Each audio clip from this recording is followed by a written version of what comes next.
Millets मोटे अनाज श्री अन्न में एक सांवा। धान से कम पानी मांगे, चावल से ज्यादा दे पोषण। सांवा की खेती से सफल हो रहे हैं किसान, क्योंकि मुनाफेमंद है सांवा की खेती।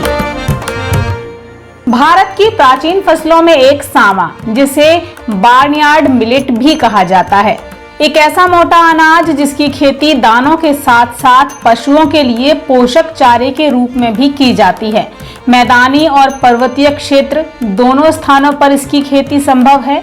देश में उत्तराखंड, उत्तर प्रदेश, बिहार, मध्य प्रदेश, छत्तीसगढ़ और तमिलनाडु में किसान सांवा की खेती करते हैं।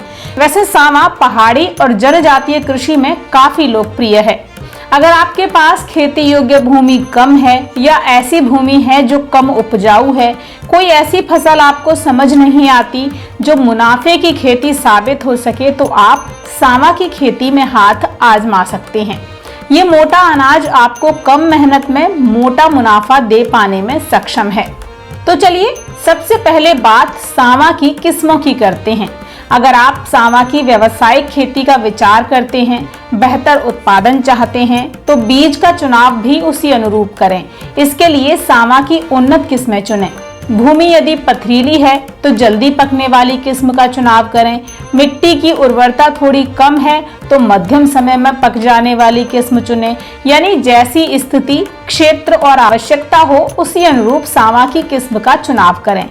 मध्य प्रदेश, छत्तीसगढ़ के लिए विकसित की गई सांवा की कुछ उन्नत किस्में हैं, जिनमें है VL9, VL172, VL181 और VL207। ये सभी किस्में 3-3 महीने में पककर तैयार हो जाती हैं। इसके अलावा उत्तर प्रदेश में किसान सांवा की T46, IP149, UPT8, IPM97, IPM100, IPM148 और IPM151 जैसी किस्मों की बुआई करते हैं। सांवा की एक उन्नत किस्म DHBM93 भी है। बिना कीटनाशक भी इसकी खेती संभव है। इस किस्म का बीज किसान भाई नेशनल सीड कॉरपोरेशन लिमिटेड के ऑनलाइन स्टोर से खरीद सकते हैं। किसान यहां से कई अन्य किस्मों के बीज भी आसानी से पा सकते हैं। अब बात भूमि की करें तो सांवा की खेती मैदानी और पर्वतीय क्षेत्रों में छोटे छोटे खेतों में की जाती है। हल्की या कम उर्वरता वाली भूमि में भी इसकी खेती सहज है। बलुई, दोमट और दोमट मिट्टी इसकी खेती के लिए अच्छी मानी जाती है। हल्की, नम और उष्ण जलवायु में सांवा की खेती सफल रहती है। खेत की तैयारी के तौर पर आपको बारिश से पहले खेत में 2 गहरी जुताई करनी होती है। और जहां तक बात है बुआई की, तो बुआई का समय क्षेत्र के अनुरूप अलग अलग है। जैसे उत्तराखंड के पर्वतीय इलाकों में इसकी बुआई के लिए अप्रैल और मई का महीना अच्छा रहता है। वहीं अगर तमिलनाडु में किसान इसकी खेती करते हैं तो असिंचित फसल की बुआई अक्टूबर माह तक और सिंचित फसल की बुआई फरवरी-मार्च के महीने में की जाती है। जबकि मध्य प्रदेश में मॉनसून की शुरुआत के साथ यानी जुलाई के आसपास इसकी बुआई करना उत्तम माना जाता है। प्रति हेक्टेयर के हिसाब से बीज की मात्रा की बात करें तो अगर आप छिड़काव विधि से बुआई करते हैं तो बीज थोड़ा ज्यादा लगता है, जो प्रति हेक्टेयर अनुमानित 12 से 15 किलोग्राम तक रह सकता है। और अगर आप कतारों में बुआई करेंगे तो जाहिर सी बात है कि कम बीज में काम हो जाएगा और तब प्रति हेक्टेयर अनुमानित 8 से 10 किलोग्राम तक बीज पर्याप्त रहता है। किसान कूड़ बनाकर 3 से 4 सेंटीमीटर की गहराई पर बुआई कर सकते हैं।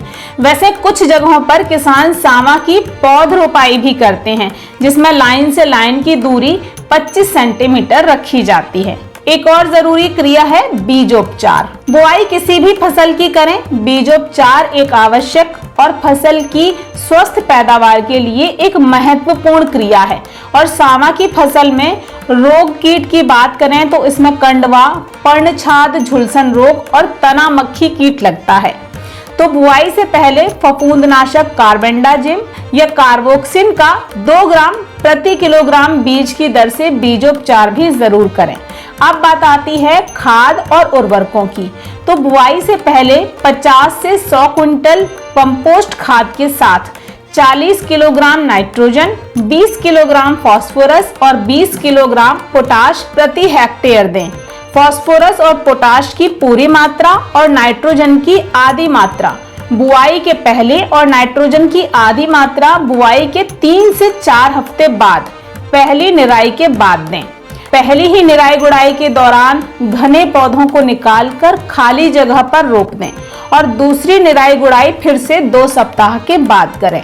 फसल में सिंचाई की जहां तक बात है तो सावा एक सूखा प्रतिरोधी फसल है जो अधिकतर असिंचित क्षेत्र में ही बोई जाती है, लेकिन क्योंकि ये मुख्यतः खरीफ की फसल है तो जब लंबे वक्त तक बरसात न हो तब फसल पर फूल आने की अवस्था में एक सिंचाई जरूर करें। क्षेत्र जल भराव वाला हो तो खेत में जल निकासी की उचित व्यवस्था भी करनी चाहिए। फसल पकने पर इसकी कटाई हंसिया से पौधे सहित की जाती है। फिर पौधों के छोटे छोटे बंडल बनाकर 1 सप्ताह तक खेत में सूखने के लिए छोड़ दिए जाते हैं और फिर की जाती है मंडाई। पैदावार की जहां तक बात है तो ये बीज की किस्म पर निर्भर है। हाँ, प्रति हेक्टेयर अनुमानित 12 से 15 क्विंटल तक दाना और 20 से 25 क्विंटल तक भूसा फसल से प्राप्त हो जाता है। और जहां तक बात है सावा के बाजार भाव की तो व्रत के दौरान हम और आप इसी सावा चावल को 100 से 120 रुपए प्रति किलोग्राम के भाव से खरीदते हैं। तो इसमें कोई संशय नहीं कि अगर किसान खुद अपनी फसल का मूल्य संवर्धन भी करे तो अच्छा मुनाफा कमा सकता है। यानी मोटे अनाज सावा से किसान मोटा मुनाफा लेने में सक्षम है। देखिए ग्रीन टीवी YouTube पर भी, बस सब्सक्राइब करें और बेल आइकन दबाएं।